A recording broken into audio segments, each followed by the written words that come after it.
ಏನೇನು ಮಾಡಿದಿರೋ ನಿಮ್ಮದು ನಿಷ್ಕ್ರಿಯ ಸರ್ಕಾರ, ಭ್ರಷ್ಟಾಚಾರದ ಕೂಪಮಂಡೂಕ, ಸ್ವಜನ ಪಕ್ಷಪಾತ ಮಾಡಿ ಜನರನ್ನೆಲ್ಲ ಸುಳ್ಳು ಹೇಳಿ ಹೇಳಿ ಹೇಳಿ ಮಾಡಿದ್ರಿ.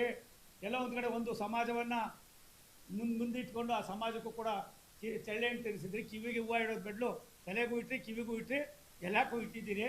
ಆದ್ದರಿಂದ ನೀವು ಸಾಕು, ನಿಮ್ಮದು ಅರ್ಹತೆ ಆಗೋಗಿದೆ, ದಯವಿಟ್ಟು ನೀವು ಮನೆಗೆ ಹೋಗಿ ಅಂತ ಅನ್ನೋದನ್ನು ನಾವ್ಯಾರೂ ಕೇಳಿಸ್ತಾ ಇಲ್ಲ. ಕಾಂಗ್ರೆಸ್ನವರು ಓಟ್ ಹಾಕವ್ರೆ, ಎಲ್ಲರೂ ಓಟ್ ಹಾಕವ್ರೆ. ಎರಡು ಕಡೆಯಲ್ಲೂ ಕೂಡ ಭಾರತೀಯ ಜನತಾ ಪಕ್ಷ NDA ಅಭ್ಯರ್ಥಿ ಬಾಗಲಕೋಟೆಯಲ್ಲೂ ಗೆಲ್ತಾರೆ, ನಿಮ್ಮ ದಾವಣಗೆರೆಯಲ್ಲೂ ಕೂಡ ಗೆಲ್ತೀವಿ. ನಾವಿಬ್ಬರು ಕೂಡ ಹೋಗಿದ್ದು.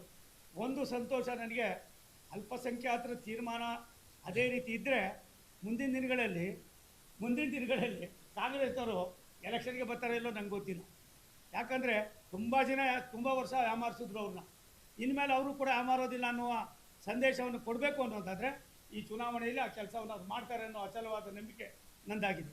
ನೀವು ಏನೇನು ಮಾಡಿದಿರೋ ನಿಮ್ಮದು ನಿಷ್ಕ್ರಿಯ ಸರ್ಕಾರ, ಭ್ರಷ್ಟಾಚಾರದ ಕೂಪಮಂಡೂಕ, ಸ್ವಜನ ಪಕ್ಷಪಾತ ಮಾಡಿ ಜನರನ್ನೆಲ್ಲ ಸುಳ್ಳು ಹೇಳಿ ಹೇಳಿ ಹೇಳಿ ಮಾಡಿದ್ರಿ.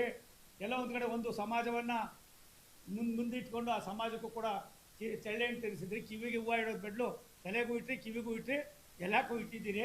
ಆದ್ದರಿಂದ ನೀವು ಸಾಕು, ನಿಮ್ಮದು ಅರ್ಹತೆ ಆಗೋಗಿದೆ, ದಯವಿಟ್ಟು ನೀವು ಮನೆಗೆ ಹೋಗಿ ಅಂತ ಅನ್ನೋದನ್ನು ನಾವ್ಯಾರೂ ಕೇಳಿಸ್ತಾ ಇಲ್ಲ. ಕಾಂಗ್ರೆಸ್ನವರು ಓಟ್ ಹಾಕವ್ರೆ, ಎಲ್ಲರೂ ಓಟ್ ಹಾಕವ್ರೆ. ಎರಡು ಕಡೆಯಲ್ಲೂ ಕೂಡ ಭಾರತೀಯ ಜನತಾ ಪಕ್ಷ NDA ಅಭ್ಯರ್ಥಿ ಬಾಗಲಕೋಟೆಯಲ್ಲೂ ಗೆಲ್ತಾರೆ, ನಿಮ್ಮ ದಾವಣಗೆರೆಯಲ್ಲೂ ಕೂಡ ಗೆಲ್ತೀವಿ. ನಾವಿಬ್ಬರು ಕೂಡ ಹೋಗಿದ್ದು.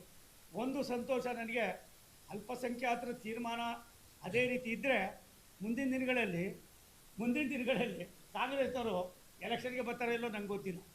ಯಾಕಂದರೆ ತುಂಬ ವರ್ಷ ಯಾಮಾರಿಸಿದ್ರು ಅವ್ರನ್ನ.